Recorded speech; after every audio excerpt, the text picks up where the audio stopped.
888-971-SAGE, 888-971-7243, Larry Elder, ReliefFactor.com studio.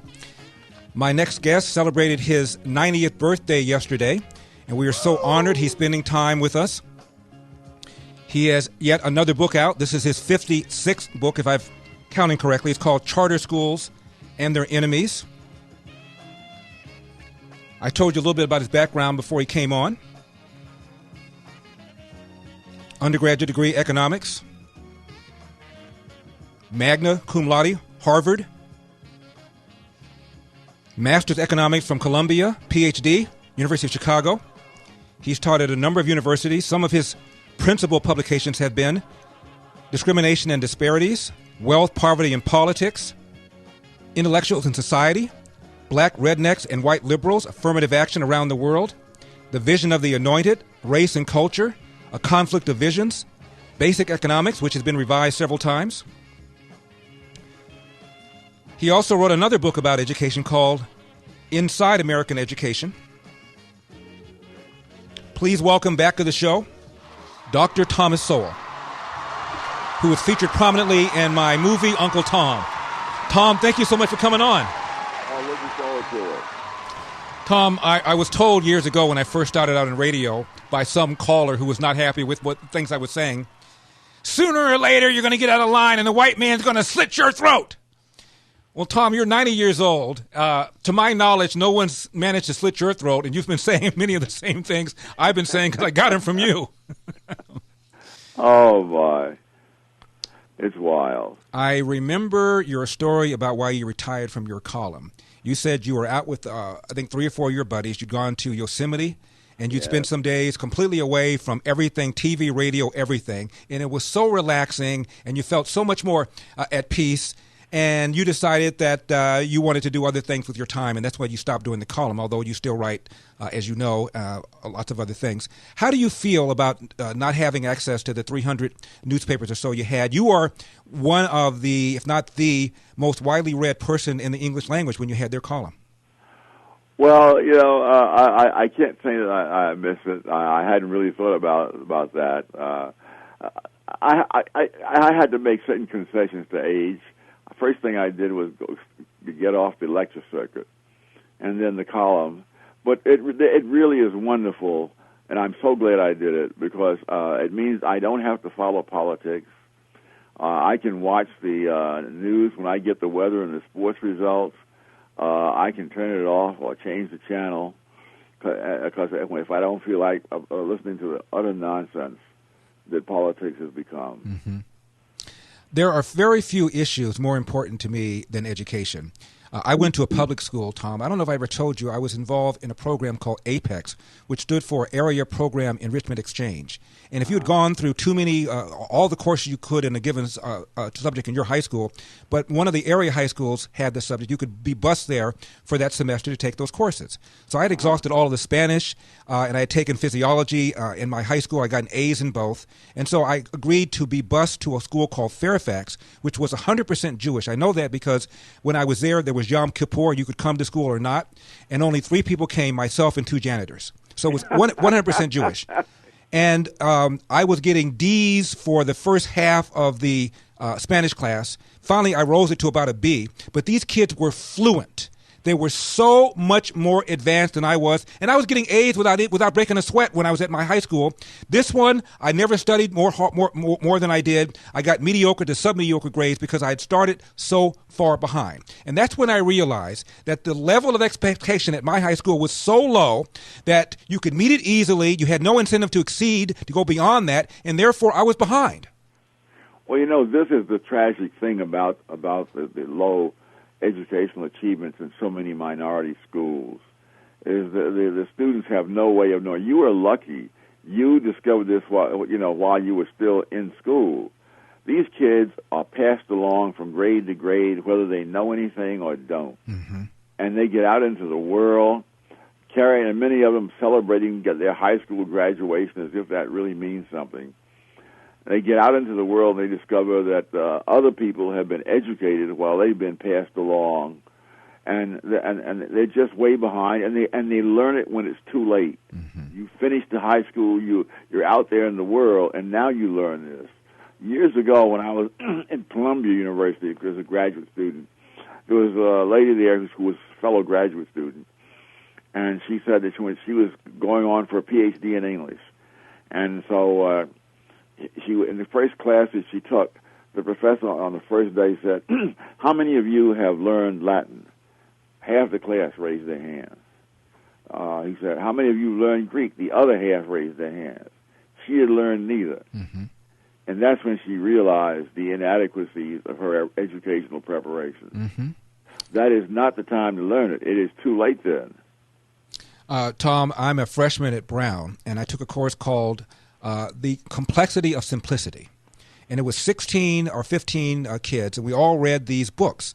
Marcel Proust's Remembrance of Things Past. I had never heard of Proust. Not only had these kids heard of him, they had read the book. Hermann Hesse, never heard of him. These kids had read the book. The Red and the Black, hadn't heard of Stendhal. These kids had read the book in high school. Yes. And nowadays, I think back to when I was teaching at UCLA. Well, it's going. This stuff is going downhill for everybody. In this case, it was a white student, mm-hmm. And I finally asked him a question I'd wanted to ask other students before, and I said, "What were you doing for 12 years before you got here?" Mm-hmm. I mean, he knew nothing about anything, and this is, but of course the kids who are in poverty, and this is their one ticket out of poverty, in most cases.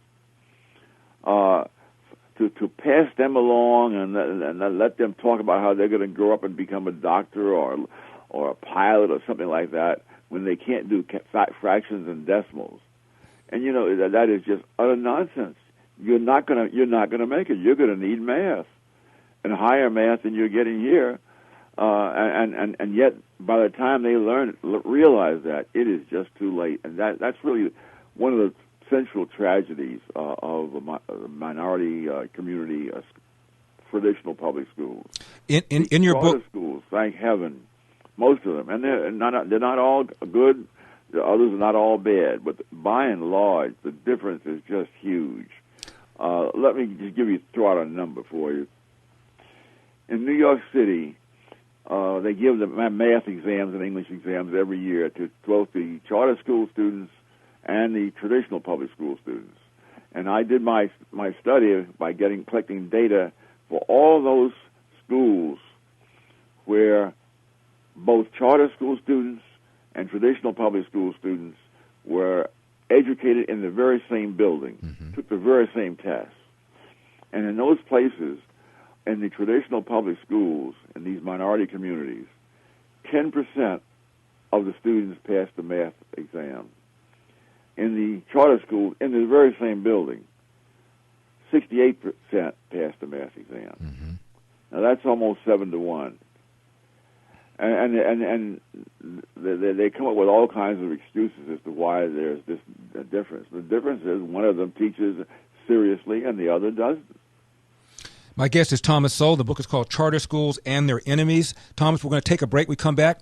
You talk about how this was not always the case.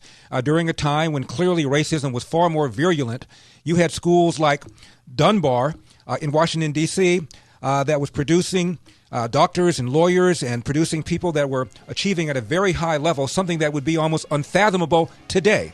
We're going to talk about that with my guest, Thomas Sowell. The book is called Charter Schools and Their Enemies. 888-971-SAGE, 888-971-7243. He's agreed to stay with us for the full hour, so feel free to call in. 888-971-SAGE to talk to Thomas Sowell. Larry's father, Staff Sergeant Randolph Elder, says hard work wins. You get out of life what you put into it. And now, here's Larry Elder.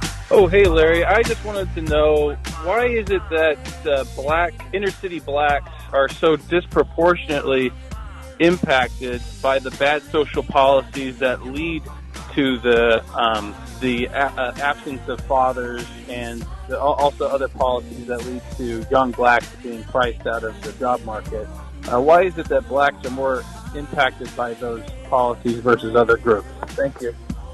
888-971-SAGE, 888-971-7243, Larry Elder, ReliefFactor.com studio.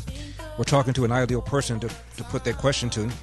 Thomas Sowell is my guest. By the way, he's also an amazing photographer.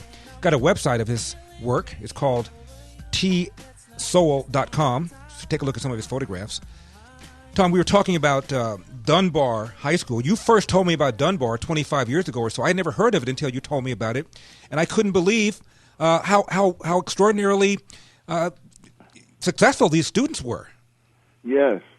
And in fact, the irony is that when Chief Justice Earl Warren said that separate schools are inherently unequal, at that point, Dunbar High School had a higher percentage of its graduates going to college than did any white public high school in the city of Washington. And Dunbar was located only about a mile from where Warren made his pronouncement. Mm-hmm. And didn't you tell me when you were growing up in New York, the all-black school versus the all-Italian school versus the all-Irish school, they were about neck and neck in terms of academic achievement. One was not lagging way behind the other. Oh, absolutely. I have data from the 1940s, beginning in the 1940s, comparing various schools in Harlem with various schools on the Lower East Side, which at that time was a place where the second generation or third generation immigrant children were from Ireland, Italy, wherever, mm-hmm. And there was never any major difference between the test scores. Sometimes the Harlem schools were a little ahead. Sometimes mm-hmm. the Lower East Side were a little ahead, but they were pretty much neck and neck. Mm-hmm. The caller, Tom, asked, why is it that bad government policy disproportionately hurts inner city blacks? Well, if you start out with a group that has a lower income, and you have these policies which will subsidize people with lower incomes, if they have special problems such as fatherless children and so on, they'll be impacted. I mean, it's that way. So much that we discuss in terms of race is really not, because I do some studies of education in England, where the underclass is predominantly white, and you see exactly the same phenomenon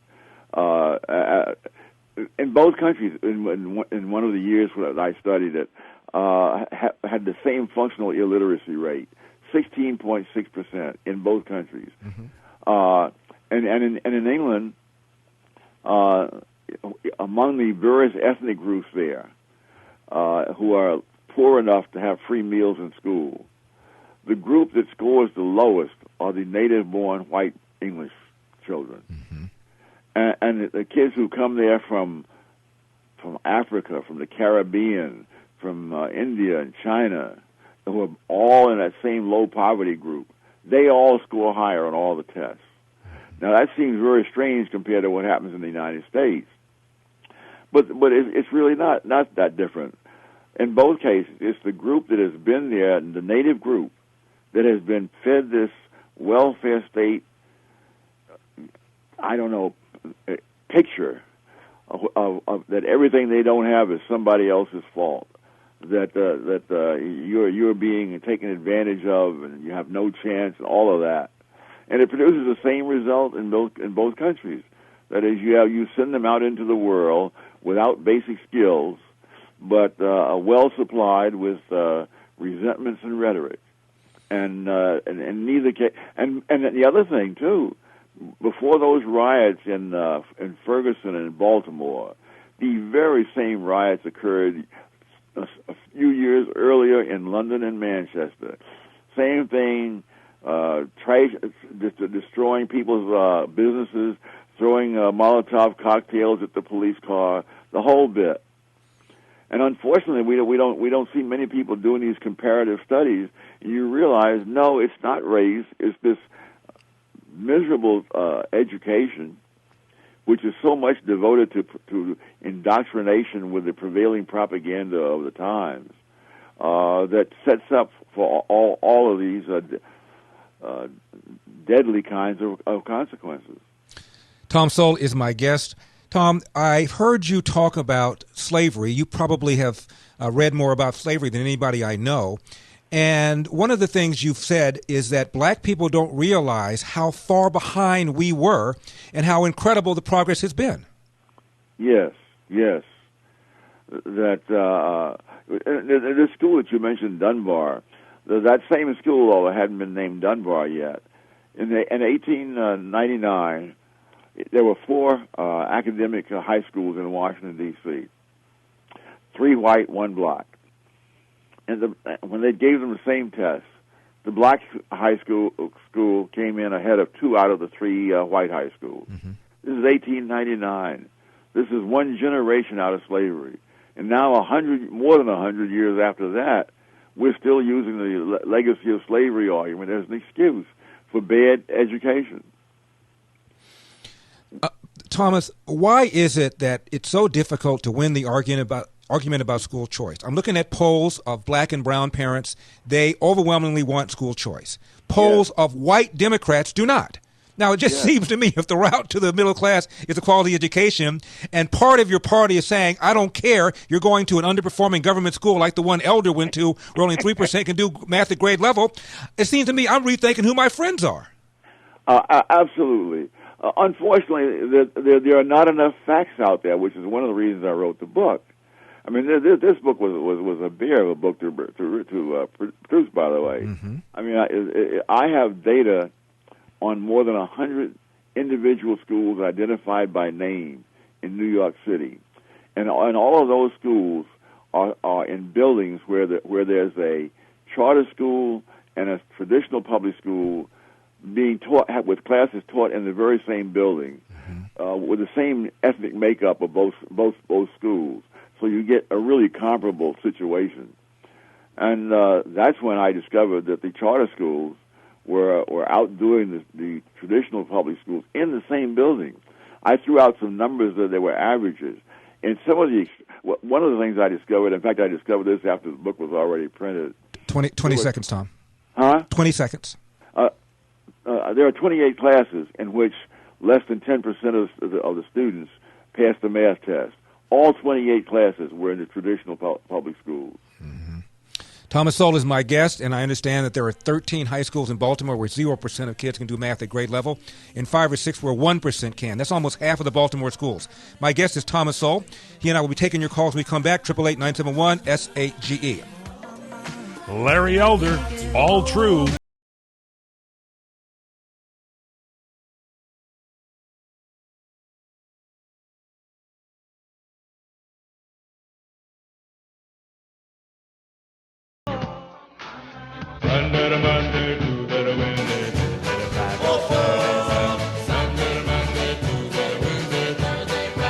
America, we have a country to save. And now, here's Larry Elder. Hey, Larry, I love the show. Understanding that 6 out of 7 of the BLM protesters are white, and the majority of them white women, college educated. They must seem to believe that blacks can't move forward without their help. Isn't that the definition of white supremacy? 888-971-SAGE, 888-971-7243. My guest book, Charter Schools and Their Enemy. It's up on LarryElder.com. Tom, before we go to the phones, I want to ask you a few things. What is your opinion of homeschooling? I haven't looked into it enough. Mm-hmm. I've seen some material suggesting that they're doing better than the other schools are doing. Although in terms of the other schools in the low-income minority neighborhoods, that may not mean much. Mm-hmm. I want to test a theory I have out on you. I was thinking about the teachers I had when I was in elementary school and how exacting they were. One time I saw a film, a Western, and it was a comedy, and he said, some character in the film said, "That don't look none too good." So the next day at school I said that, repeating the line, and my teacher said, "Excuse me, Larry, you mean it doesn't look any too well?" And I was just joking, but that's how they were. And my theory is this: because of sexism, a lot of women who otherwise would have been doctors and lawyers and investment advisors were teachers, school teachers. Uh-huh. and therefore we benefited from the either unwillingness to go into other professions or the fact that they were discouraged from going into other professions. And as a result, we had a whole army of qualified, really smart women who were teaching, doing nursing, and in today's world, they'd be doing other things, like, as I said, some of these other things, in high finance, in academia, doctors, lawyers. I've never tested that empirically. It was something worth testing. Not that you don't have enough on your plate already, Tom. Tom, how does it feel to be 90? Oh, it feels remarkably similar to being 89. Same thing my dad said when he turned 90. I asked him the same thing. He said the same way I felt yesterday. Oh, my. I am going to go to the phones, Tom, but first I want to tell you one more story because you remind me so much of my father. I've told you that before. My dad and I were watching television, and we were watching some newscast about Elizabeth Taylor's 8th divorce. Mm-hmm. And I turned to my dad, and I said, Dad, what do you think of that? He said, what do I think of what? I said, what do you think about the fact that Liz Taylor has been married and divorced 8 times? He said, I don't think anything about it. I said, you don't have an opinion? He said, Larry, it ain't worth the energy to come up with one. Kathleen is in Los Angeles. Kathleen, you're on with Thomas, Sowell, and Larry. Great. Can you hear me okay? Hear you fine. Kathleen? Hear you fine, Kathleen. Great. Thank you so much for taking my call. I am the parent of 2 students in the LAUSD school system. And ever since March through the end of the year, they had to school from home due to COVID restrictions and school closures. So they'd have to use the internet and computers working from home. It was a challenging environment. They got through it, but it was definitely hard, difficult. So my question to you is, I'm reading something right now on the Black Lives Matter LA website, and I want to get your take or your opinion on it. If I can just read to you what they said, and it's in regard to LAUSD having to school kids from home. So here's what they're saying. They're saying, when we fight, we win. No LAUSD student will get an F on spring report cards.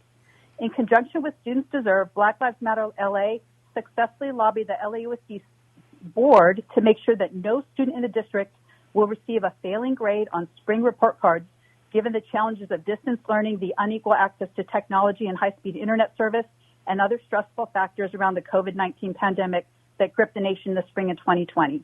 So do you think that's a good idea, that no matter what, you won't get an F? Thanks for your opinion. I got a feeling I know how he's going to answer. Oh, my gosh. I cannot imagine anything more irresponsible.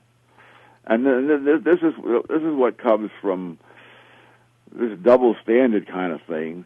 You're going to get make-believe education because you're getting a grade that means nothing because it didn't require anything. I'm very discouraged when I see so many kids going so to such extremes, celebrating graduating from high school, and particularly in high school in areas where graduation from high school doesn't mean you've learned anything. Mm-hmm.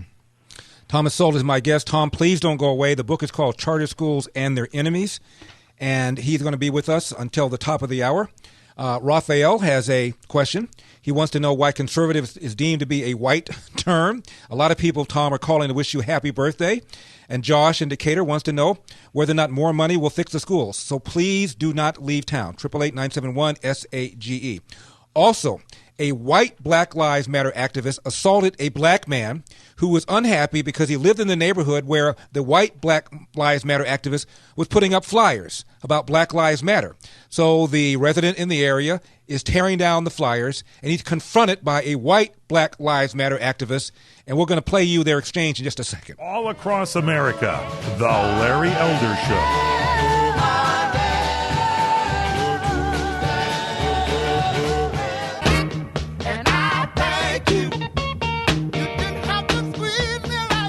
Share excerpts of today's show from Larry Elder's YouTube channel. Just go to youtube.com/The Larry Elder Show Radio and click on the subscribe button. Hi, Larry. I just had one comment for you. I graduated college 2 years ago from university that's no less liberally biased than any other run-of-the-mill U.S. university. And one of the most important things I realized was those who preach the most about tolerance, acceptance and love, and etc., we're actually the most morally depraved and logically inept people you could possibly encounter. Not only were they not interested in tolerating alternate viewpoints, but they'd be the first to lie about your character and ridicule any semblance of debate.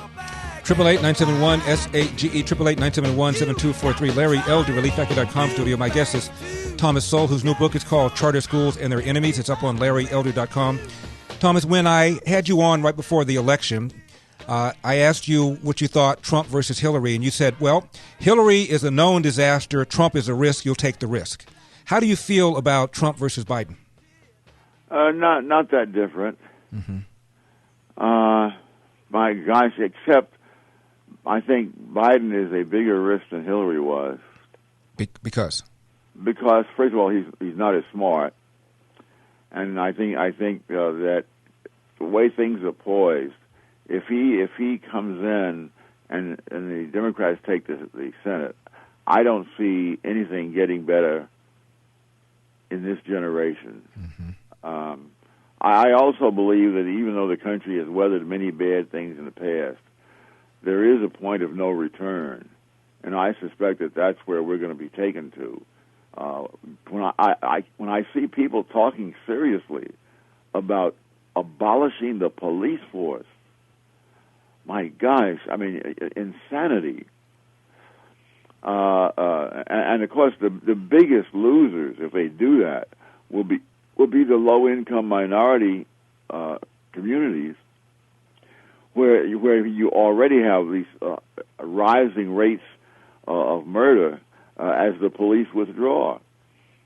And the police themselves tend, when they realize that there are politicians who will throw them to the wolves rather than confront loudmouths, they pull back. Mm-hmm. They're not going to go out there and risk their lives needlessly, knowing that the politicians will turn against them if there's any problem. Mm-hmm.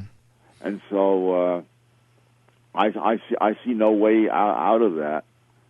What has happened in Seattle is a classic example, but I think it'll happen anywhere. What do you think will happen in November? Oh, this is politics is very tough to predict. Mm-hmm. I'm told that at one point, there was someone who had a 19-point lead at this time. Yeah, I think Dukakis did. I think at one point. That's right. Mm-hmm. That's right. Yeah. And it evaporated. Mm-hmm. And I think that they saw by luck Dukakis for what he was, a phony. Mm-hmm. And I think that if they see Biden for what he is, not only a phony but an incompetent one, then of course all of this can turn around.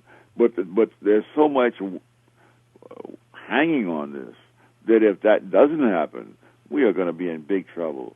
It means that the Democrats will be able to appoint the next whatever number of Supreme Court justices turn up during their term. They have so many counterproductive policies out there that I'm not sure the country can recover from it. My guest is Thomas Sowell. Thomas, at age 90, are you afraid of contracting the coronavirus? And had you been president of the United States when this pandemic became clear to you, what would you have done about it? Well, I'm not sure that it became clear at any point early enough for them to have done much of anything, mm-hmm. because you didn't have the scientific data. You didn't know what it was going to be like. It's, in a sense, a new disease.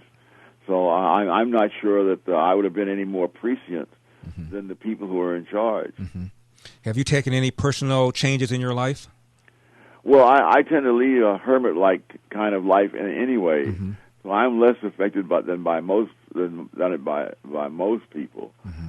And but of course I have my mask and all of that business, and I don't go out very much. But and of course I can't travel, which I would like to do. So it's affected me that much. But of course I work at home anyway, and I go for months without ever seeing my research assistant. What is your opinion of Black Lives Matter?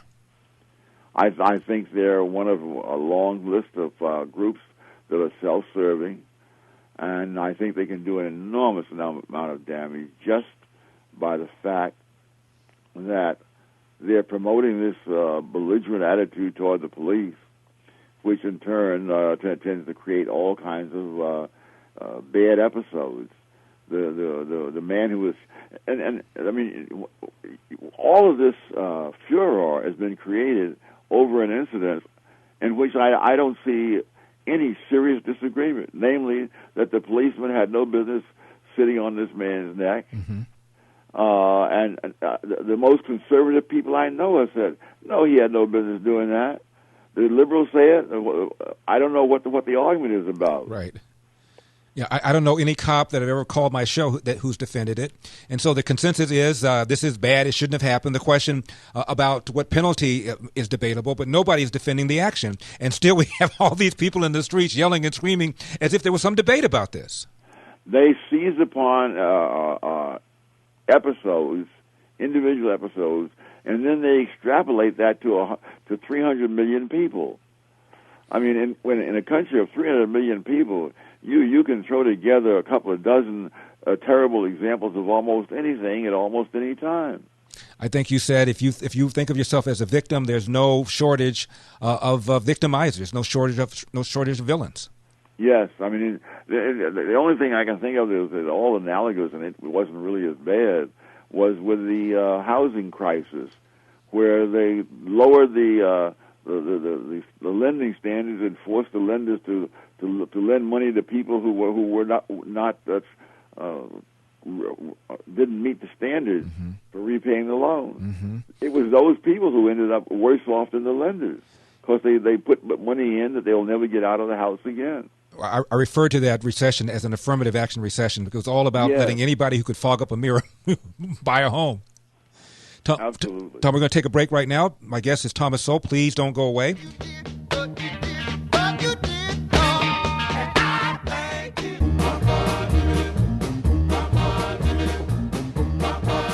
Now they often call me Speedo, but my real name is Mister.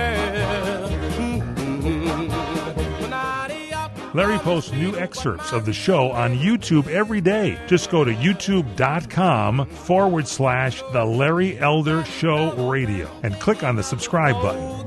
Hi, Larry. About the single payer thing, I think people would be more interested if they knew what it really meant. Single payer means government run, government run, like the post office, the DMV, the old Veterans Administration. I think that would be a much better selling point. 888-971-SAGE, 888-971-7243. Larry Elder, ReliefFactor.com studio. My last few minutes with Thomas Sowell. His new book is called Charter Schools and Their Enemies. Tom, I don't know that I've told you about the reaction to the movie Uncle Tom that I have out now. In the movie, there's, of course, a segment where Candace Owens says that I was her mentor and gushes over me, and I said, it's Thomas Sowell and Walter Williams. And then we have segments about you two.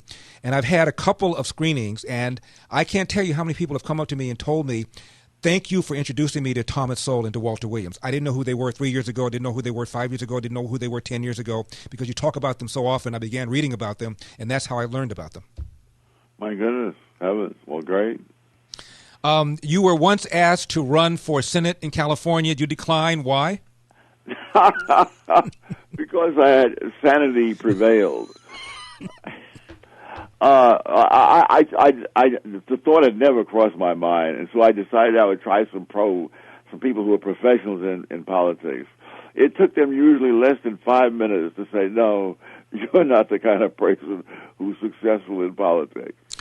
And so I'm very happy that I declined. In addition to all the writings, all the photography, you were also a good athlete when you were growing up too, weren't you?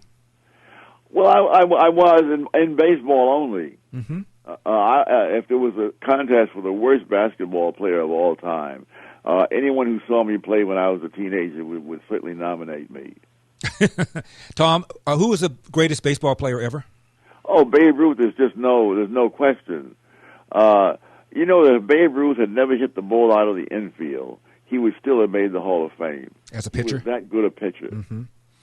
I think you also told me he stole home base a bunch of times, too. One of the things I love to do to trap people into betting with me is to say that Babe Ruth stole home more times than, and I think that the base dealer I mentioned was either Kurt Flood or one of the big base dealers. Lou Brock, I think you said. Lou Brock, yeah. Yes. and it turns out, as I recall, that Lou Brock had never stolen home. Babe Ruth stole home 10 times. Thomas Sowell has been my guest. The book is Charter Schools and Their Enemy. God bless, Tom. Thank you so much for coming on. Take care. Got it.